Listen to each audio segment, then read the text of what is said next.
I think it's safe to say, after you and I are both gone, that your name will probably be in the history books, for better or worse, for leading this effort to oust Speaker McCarthy for the first time in history. One day later, how are you feeling? Well, I'm far more concerned that my name will be in the history books as being in the United States Congress when our nation goes to financial ruin. I am so concerned about this $33 trillion debt, about this $2.2 trillion annual deficit that we're facing. We have $8 trillion in low interest debt that's about to roll over and be refinanced at these higher interest rates. The average American family is spending $700 a month for the same exact goods and services as a consequence of inflation driven by government spending. So removing Kevin McCarthy wasn't personal, it was necessary because he had failed to adhere to the spending guardrails that we'd established, and he wouldn't advance the process that we sought on spending to have single subject bills, not continuing resolutions and omnibus legislation. There has been a lot of criticism, certainly widespread in your own party, of what you did. What is your response to those who say this undermines the efforts of the Republican Party in the majority right now? Well, I hadn't seen enough Republican wins. I saw a whole lot of press releases, but on the things that mattered, on the things of substance, like the debt limit deal and the appropriations process, we were waving the white flag of surrender on almost every circumstance. And even on Ukraine, Speaker McCarthy had used Democrats to roll a majority of the majority. In the last Ukraine vote, 101 Republicans voted yes, 117 Republicans voted no. And when I learned that the Speaker was making secret side deals on Ukraine with President Biden, I knew that was the last straw, that we had to have a more fiscally responsible path, and we had to have a process that wasn't driven by these types of side deals in opposition to where the conference was. You've said that before about this secret side deal with Ukraine. What are the details there? President Biden said there was a side deal he had with Speaker McCarthy. House Democrats laid that out. Even some of Speaker McCarthy's, former Speaker McCarthy's former staffers had said, well, yes, we're going to lash Ukraine funding to border security funding. And that is what the American people don't want to see anymore. Regardless of how you feel about our border and Ukraine's border, they're two different things.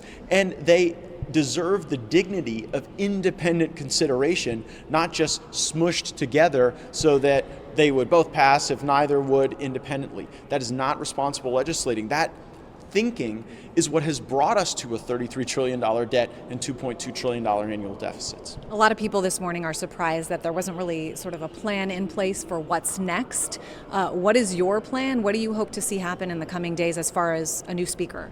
Well, there is a constitutional plan, right? There's a speaker pro tem who assumes the speakership in order to carry out the duties of the House. There's still work going on here. It's a fiction that all things in the House of Representatives freeze just because Kevin McCarthy has to get some moving boxes.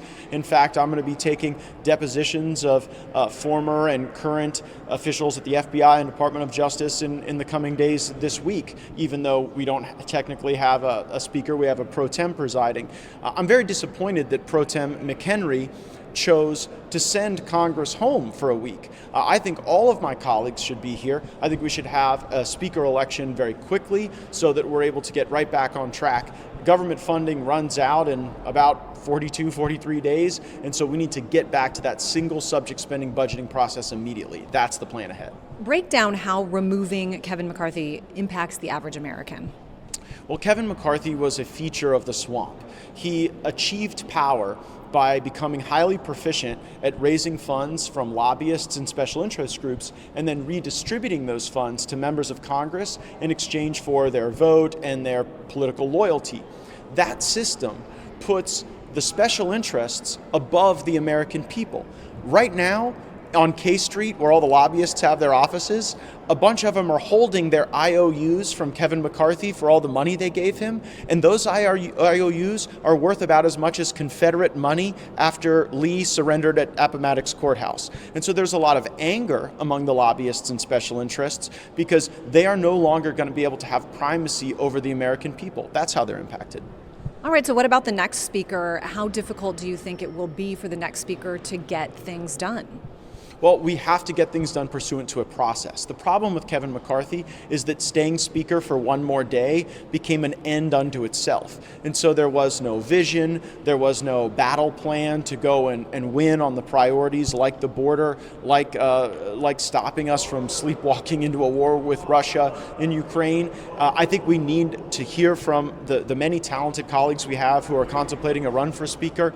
I'm very heartened that Steve Scalise seems to be healthy enough to mount a campaign. He's making calls. I'm very heartened that my personal mentor, Jim Jordan, chairman of the Judiciary Committee, is looking at it. I want us to have a lot of really great qualified candidates. I want to have competing visions, and then I'm really excited about rallying around our next Republican Speaker. Another criticism that we've heard is that removing the Speaker devalues the institution. What's your response to that? Kevin McCarthy devalued the institution by selling out shares of the Speaker's office to lobbyists and special interests in this town. I know we can do better, and the institution will be stronger as a consequence. Do you worry about retaliation to you personally, particularly in your district, projects that you hope to get done for your constituents? Well, I can tell you that, $2 billion in additional contracting has run through Northwest Florida since I've been the congressman, because we've been able to secure resources for the Gulf of Mexico test range, for new hangar systems, for armed overwatch aircraft, new helicopters for a lot of the aviation training we have. F-35s are at Eglin Air Force Base with state-of-the-art maintenance capabilities and classrooms that have all been built since I've been the congressman. So I'm really proud of supporting the military mission in Northwest Florida. It is unfortunate that I have seen Senator Tuberville retaliated against and punished for the principal stand he's taken, and they took the Space Command away from Alabama as a result of Senator Tuberville doing the right thing. So is it possible that there's retaliation? You certainly can't say that it is an impossibility, but I am proud of what we have been able to secure, and I think we've got a great plan to ensure that Northwest Florida continues to make a great contribution to the fight.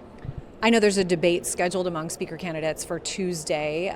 Do you think that we could have another Speaker of the House by next Wednesday? I do. I think that our next Speaker balloting on the floor will likely be one ballot, not 15 ballots like we saw in January. And it's really good that we've got several of our thoughtful, talented, bright, trusted members who are now looking at how they can help the institution, strengthen it.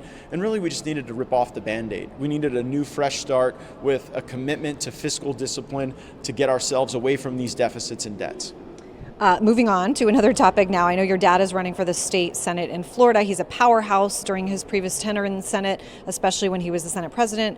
Will his decision play a role in your decision for a possible run for governor next year? I'm making no plans to run for governor. I am exactly where I'm supposed to be, doing exactly the work that I'm supposed to be doing, and I'm deeply committed to seeing my work here in Congress through.